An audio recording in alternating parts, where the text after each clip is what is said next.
This is K.M. Wyland, and you're listening to the 291st episode of the Helping Writers Become Authors podcast. On April 28th at 1 p.m. Eastern Standard Time, I will be presenting the webinar Structuring Your Novel, Discover the Proven Blueprint for Creating Stories That Sell for Writer's Digest University. I hope you'll be able to join us. I'll be talking about all the major structural moments necessary to write an amazing story, as well as answering your live questions. Even better, every participant is guaranteed a free critique from me of an overview of your story structure. Hope to see you there. You can sign up by visiting my site at helpingwritersbecomeauthors.com. Look for the webinar announcement on the top of the homepage. You can sign up by visiting my site at helpingwritersbecomeauthors.com. The latest post in the video series on my blog is how to make readers love an unlikable character and hate a likable one. It discusses one important make-or-break way that can influence readers' opinions in deciding whether you've created a likable character or an unlikable character. To find the post, visit my site at helpingwritersbecomeauthors.com. And now I hope you enjoyed this week's podcast entitled My Writing Process Part 2. How I use Scrivener to write my first drafts. What's better than writing software that helps you outline your novels? How about writing software that also helps you write? That's where the program Scrivener takes its whole game up a notch. Unlike other programs that are really only handy for one or the other, Scrivener offers amazing tools for both outlining and drafting, and does it all in one place, so the two are super easy to integrate within your overall writing process. Last week I showed you how I used Scrivener to outline my novels. Today I'm going to show you how I take all those important notes and turn them into an honest-to-gravy book. I'll be using my historical superhero work in progress, Wayfarer, and all the example screenshots, which you can find by visiting the accompanying blog post on my website at helpingwritersbecomeauthors.com. Once again, this isn't a tutorial on how to use Scrivener. It's just an example of my process within the program. If you're interested in learning more about how to operate the software itself, then I hope you'll join me this Thursday, April 23rd at 2 p.m. Eastern Standard Time for a free webinar with Scrivener coach Joseph Michael. He'll be teaching us how to learn Scrivener fast.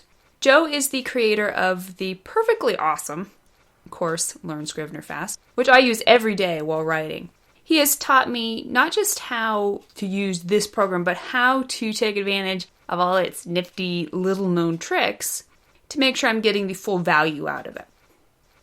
Last year when I hosted his webinar, we had so many attendees, we nearly broke the host platform GoToWebinar, nearly. There can only be a limited number of attendees, so be sure to register today. And now, here's what my daily writing process looks like when using Scrivener during my first drafts. My writing process, step 1, warm-up. I start my writing session with a series of warm-up steps. I used to do a much more thorough warm-up session, but over the years I've found it takes me less time to switch over into full-blown writing mode. These days, I only do the following. Research notes. My first step is my folder of research notes in the research section of the binder. I'll select a topic pertinent to whatever scene I'll be writing that day, and I'll read a screen's worth of info. One way to better organize your notes is by creating subfolders. You can create a new file by punching Control-N, and then move it to the right to make a subfolder by punching Control right arrow. Next up, I visit my character interviews. Over the course of writing the book, I'll read through these interviews over and over again to keep my character details fresh in my mind. I start with the protagonist and read through the interviews one screen at a time. Finally, I jump online and watch the short videos from Joseph Michael's Learn Scrivener Fast course to help me brush up on my Scrivener savvy. My writing process, step 2, review and edit. Once I've finished reviewing my overall story notes, I zoom in to focus on the story itself. I always review whatever I wrote the day before, proofreading it and tweaking it as needed. Not only does this quick edit make for a much cleaner first draft by the time I'm finished, it also helps me get back into the flow of the story so I'm ready to pick right back up where I left off. This step is pretty straightforward. Just find where you began writing the day before and start reading. One thing I've found particularly helpful in Scrivener is the ability to change the icons for all of my scene files so I can easily find the document I'm working on. I like to use a different colored flag to mark each of the major structural points. I use a check mark to indicate scenes I've finished, and a star for the scene I'm working on. You can also use the status tool in the inspector, which is in the right-hand column, which will show each scene's status when in the corkboard mode. But I prefer using the icons since it's more visually immediate and more fun. One thing to keep in mind before making any major changes to a scene is that you can click the snapshots button at the bottom of the inspector to save the old version in case you should end up needing it or preferring it at a later time. My writing process, step 3, reference outline notes.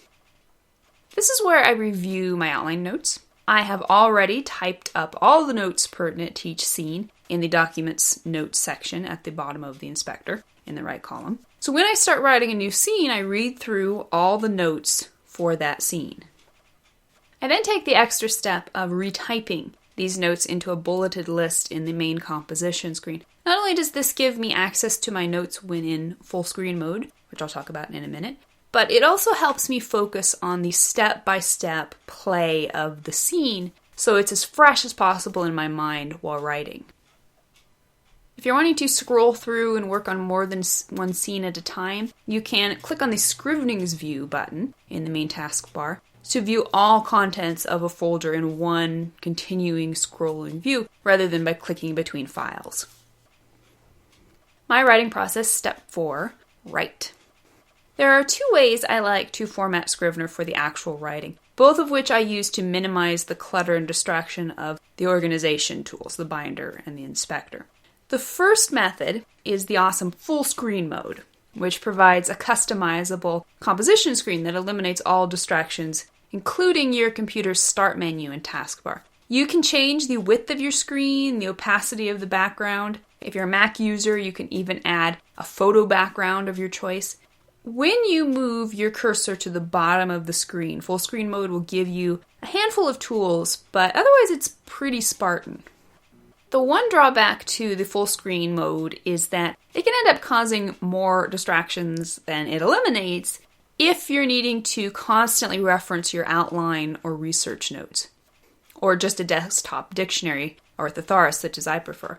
In this instance, I forgo the full screen and instead create a streamlined layout in the basic composition mode by closing down the binder and inspector. This allows me a spacious full screen editing mode, and I can then use the split screen feature to put my pertinent research notes or characters, settings, costume, images to the side of my actual writing for easy reference. In order to keep the timing and pacing between major structural moments on point, I monitor my word count scene by scene. After I complete each chapter, I add its total word count to the folder title so I can easily reference it. It's also fun to use Scrivener's project targets to see how far along I am in reaching my total word count goals. You can click on the typewriter mode button while writing in order to keep your text continually centered at eye level on the screen. As you can see, Scrivener does a great job of flexing to fit just about any part of my writing process. When I'm ready to edit and eventually publish, it's also an all-in-one tool for creating ebook formats, such as EPUB and Mobi. I'm having a blast with Scrivener. Seems there's always more goodies to discover. So if you've yet to jump on the bandwagon, I encourage you to give Scrivener a try. You can get a 30-day free trial from their website, which will give you plenty of time to try it out, attend Joseph Michael's free webinar this coming Thursday, and play around with the program to decide whether or not it might revolutionize your writing process, just like it did mine. Don't forget that attendance will be limited at the webinar, so sign up early to reserve your spot. And while you're waiting, you can also play around with the free Scrivener template created by Stuart Norfolk and based on my books outlining your novel and structuring your novel, which you can find on my website in the resources page. So, have fun! Thank you for listening to the Wordplay Podcast. To read a transcript of this episode, you can visit my website at helpingwritersbecomeauthors.com. And be sure to check back again next week.